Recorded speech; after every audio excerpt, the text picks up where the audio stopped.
This morning in the Bronx, two NYPD plainclothes officers are shot by an armed robber.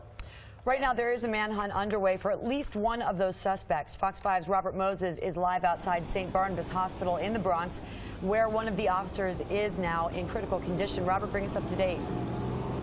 Ben and Juliet, good morning to you. Throughout the early morning hours, we have seen officers coming and going here from St. Barnabas. Here's what we know about the condition of those two officers. There's a 30-year-old who was shot in the left arm and back.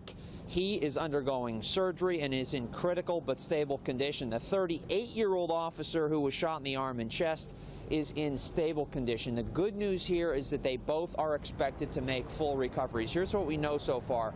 Police say that around 10:30 last night, two suspects robbed a grocery store on East 180th Street. About 10 minutes later, these plainclothes officers from the 46th Precinct responded and spotted the men at a Chinese restaurant at 184th Street and Tebow Avenue. This is some new surveillance video that we just got. You can see one of the suspects, and then you can see the suspect fire on those two officers.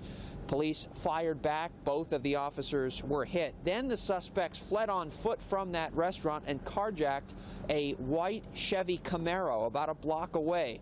Police later found that car crashed nearby. Earlier this morning, we heard from the mayor here at St. Barnabas.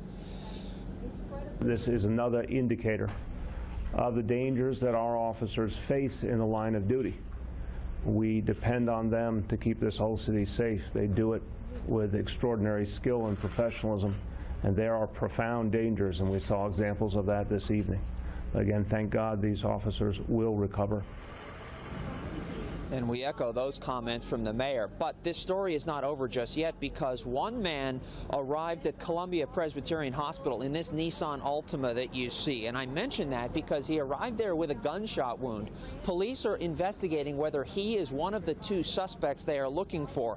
At this hour, they are still searching for at least one suspect, maybe more. And at this point, there is a $10,000 reward for any information in this case. We will, of course, keep you updated, and another report comes up in less than half an hour. That is the latest. Live from St. Barnabas this morning. Ben and Juliet, back to you.